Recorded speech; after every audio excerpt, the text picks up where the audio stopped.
Mbak Harlina. Monggo Mbak Harlina. Terima kasih kepada moderator yang telah memberikan kesempatan kepada saya. Sebelumnya saya ucapkan terima kasih kepada Dr. Haryanti Katrini Mulyaningrum selaku Kepala Puskesmas dan Mentor Puskesmas Sibela. Yang kedua, saya ucapkan terima kasih kepada Ibu Sulistiawati selaku Kasubag TU di Puskesmas Sibela. Dan saya ucapkan terima kasih kepada teman-teman semuanya yang telah hadir di orientasi P3K hari ini. Di sini saya akan mulai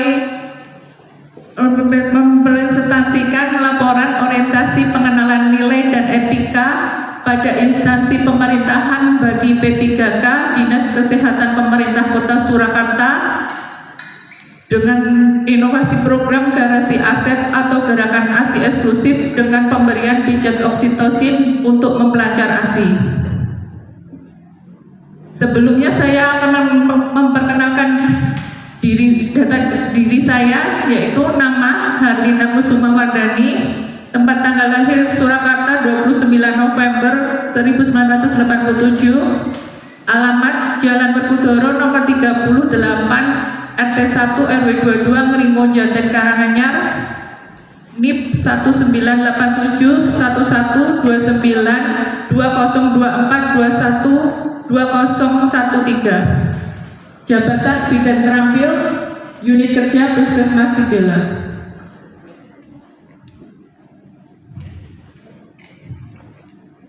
Untuk latar belakang diadakan orientasi P3K ini, P3K memiliki peran serta dalam melaksanakan tugas pemerintahan sehingga perlu dibekali materi pengenalan tugas dan fungsi sebagai ASN dan juga nilai dan etika yang berlaku pada instansi pemerintahan. Dengan diadakannya orientasi ini diharapkan P3K mampu melaksanakan tugas pelayanan publik dan tugas pembangunan secara profesional, membentuk wawasan kebangsaan, kepribadian, dan etika, serta pengetahuan dasar sistem penyelenggaraan pemerintahan negara dan budaya organisasi pemerintah, dan terlebih diharapkan mampu menerapkan Cure for Loss and ASN berakhlak dan employer branding bangga melayani bangsa.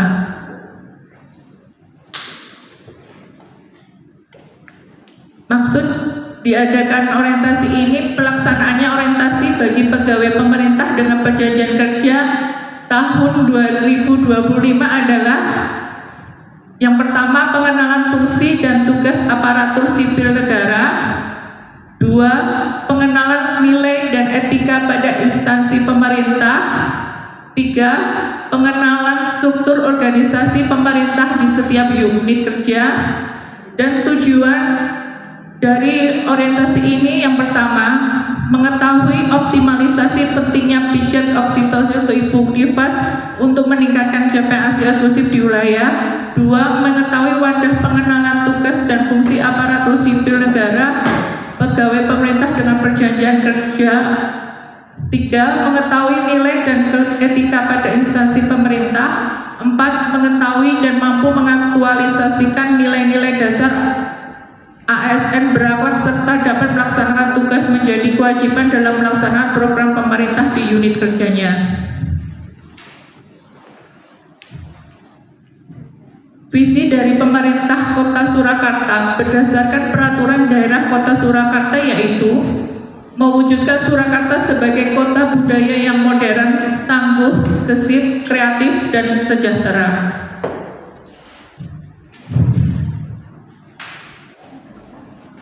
Dan misi dari pemerintah Kota Surakarta yang pertama, meningkatkan kualitas kesehatan masyarakat yang berkelanjutan. 2. Memperkuat pertumbuhan ekonomi yang adaptif dan berkelanjutan. 3. Mewujudkan tata ruang dan infrastruktur kota yang mendukung pemajuan kebudayaan dan pariwisata berkelanjutan. 4. Meningkatkan kualitas dan daya saing pemuda dan masyarakat masyarakat umum di bidang pendidikan, ekonomi, seni budaya, dan olahraga. 5. Mengembangkan tata kelola pemerintahan dan pelayanan publik yang gesit dan kolaboratif berdasarkan semangat gotong royong dan kebinekaan. 6. Mewujudkan kemakmuran dan kesejahteraan bersama warga kota yang berkeadilan dan inklusif. 7. Mewujudkan daerah yang kondusif dan kerukunan antar umat beragama dalam tata kehidupan bermasyarakat yang saling menghormati. Visi dari Dinas Kesehatan Kota Surakarta yaitu mewujudkan Dinas Kesehatan Kota Surakarta dengan kerja ikhlas dalam memberikan pelayanan prima. Misi dari Dinas Kesehatan Kota Surakarta meliputi 1. Memberikan pelayanan prima yang berorientasi pada kesesuaian peraturan perundang-undangan yang berlaku, keterbukaan informasi, dan kejelasan. 2. Meningkatkan kualitas sumber daya manusia aparatur secara periodik dan berkelanjutan. 3. Mengembangkan sarana prasarana serta memutakhirkan teknologi informasi. Visi dari Puskesmas Sibelang yaitu mewujudkan masyarakat sehat mandiri melalui pelayanan komprehensif yang bermutu paripurna. Misi dari Puskesmas Sibelang meliputi 1. Memberikan pelayanan kesehatan meliputi seluruh siklus hidup. 2. Menjamin pelayanan bermutu yang berorientasi pada keselamatan petugas, pasien, dan masyarakat. 3. Menggerakkan pembangunan berwawasan kesehatan. 4. Memberdayakan dan mendorong kemandirian masyarakat untuk berperilaku hidup bersih dan sehat. 5. Menjalin kerjasama dengan lintas sektor dan jejaring kesehatan dalam meningkatkan derajat kesehatan masyarakat. 6. Mewujudkan tata kelola puskesmas yang baik melalui peningkatan mutu manajemen dan kinerja.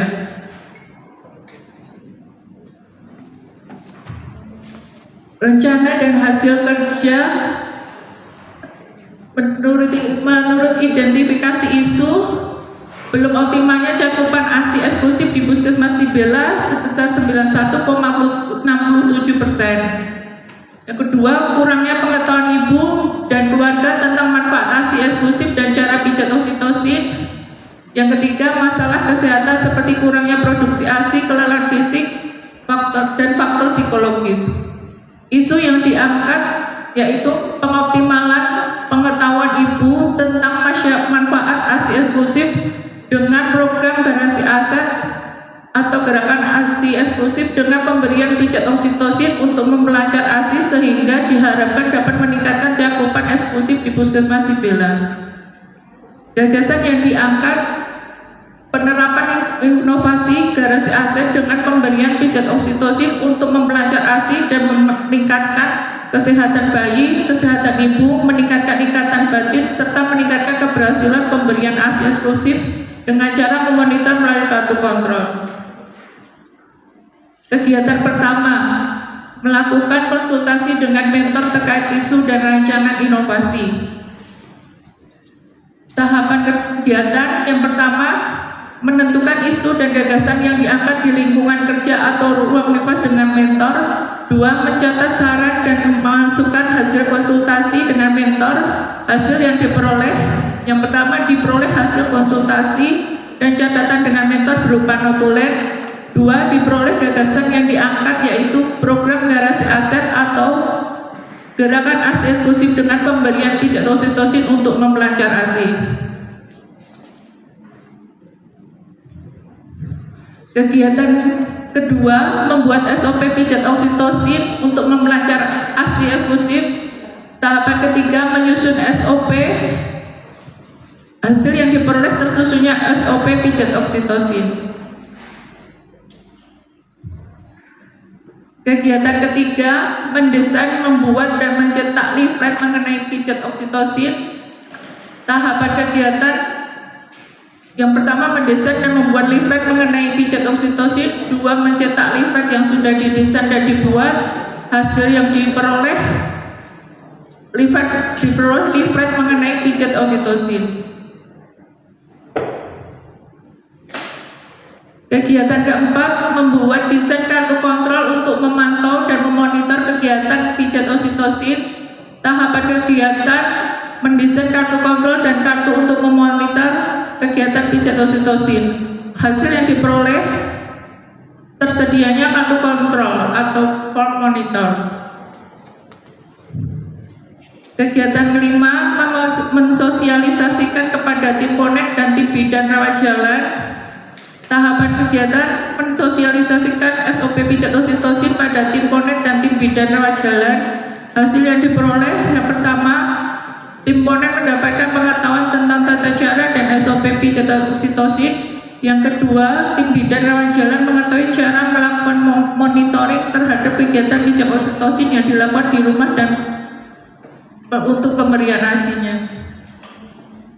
Kegiatan keenam, melakukan penyuluhan pijat oksitosin pada ibu nifas guna melancar ASI. Tahapan kegiatan yang pertama, mengikuti pada ibu nifas tentang manfaat pijat oksitosin. Yang kedua, melakukan penyuluhan tentang pijat oksitosin pada ibu nifas guna memperlancar ASI. Hasil yang diperoleh, yang pertama, ibu nifas mendapatkan pengetahuan tentang manfaat pijat oksitosin. Kedua, ibu nifas mendapatkan pengetahuan tentang pemijatan oksitosin sehingga produksi ASI lancar. Kegiatan ketujuh, melakukan monitoring pelaksanaan inovasi. Kemudian tahapan kegiatan, melaksanakan monitoring saat kunjungan ibu nifas maupun imunisasi dilakukan sampai bayi berusia 6 bulan pada saat pelaksanaan pemeriksaan kesehatan anak terintegrasi atau PKAT. Hasil yang diperoleh terlaksananya monitoring pijat oksitosin oleh ibu nifas. Kegiatan 8, melakukan evaluasi inovasi. Tahapan kegiatan membuat laporan hasil penyuluhan dan pelaksanaan pijat oksitosin pada ibu nifas. Hasil yang diperoleh tersedia laporan hasil penyuluhan dan pelaksanaan pijat oksitosin.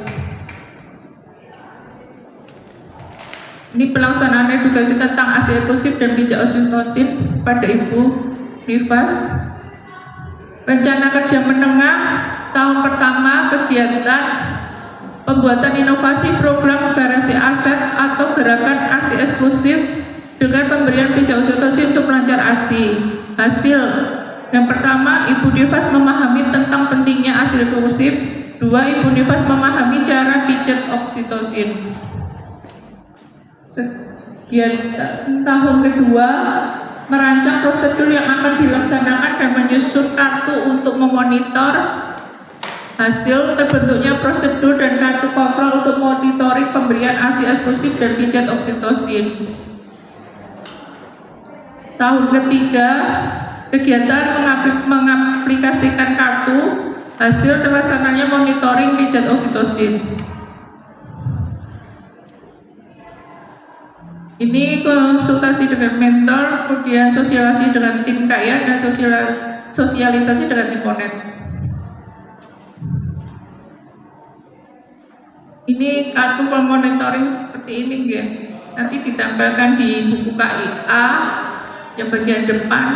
Nanti bisa dibuat untuk pas kontrol hari ke-7.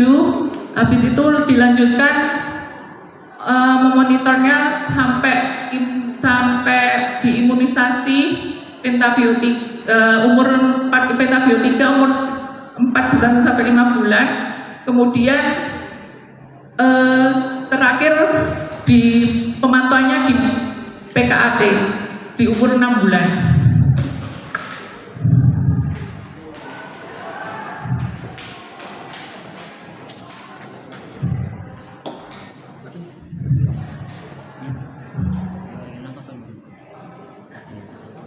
SOP pijat oksitosin sendiri, yaitu pijat oksitosin adalah teknik pemijatan ringan pada area punggung sepanjang tulang belakang hingga tulang belikat yang bertujuan merangsang hormon oksitosin sehingga membantu pengeluaran ASI lebih lancar. Tujuannya yaitu meningkatkan kelancaran produksi dan pengeluaran ASI. 2. Membantu relaksasi ibu menyusui. 3. Mencegah bendungan ASI. Prosedurnya, petugas menjelaskan manfaat ASI eksklusif dan pijat oksitosin. Kemudian petugas melakukan pijat oksitosin kepada pasien. Habis itu petugas mengarahkan pasien untuk menyusui bayinya, kemudian supaya dapat dilakukan lebih lanjut di rumah dan dipraktekkan di depan keluarganya juga. Kemudian kesimpulannya, berdasarkan identifikasi isu yang telah dilakukan di Puskesmas Sibela, ditemukan bahwa masih kurang optimalnya pengetahuan ibu, nifas, dan keluarga tentang pentingnya ASI eksklusif dan pijat oksitosin. Karena pemberian pijat oksitosin bermanfaat untuk memelancar ASI dan meningkatkan kesehatan bayi, kesehatan ibu, meningkatkan ikatan batin, serta meningkatkan keberhasilan pemberian ASI eksklusif dengan cara memonitor mulai waktu kontrol dengan pemantauan tahap sampai usia 6 bulan. Kegiatan ini diharapkan dapat meningkatkan cakupan ASI eksklusif di Kota Surakarta, khususnya di Puskesmas Sibela. Saran diharapkan dengan adanya gagasan ini dapat mengoptimalkan pelaksanaan pemberian ASI eksklusif. Terima kasih waktu yang telah diberikan pada saya. Kurang lebihnya saya mohon maaf. Assalamualaikum warahmatullahi wabarakatuh.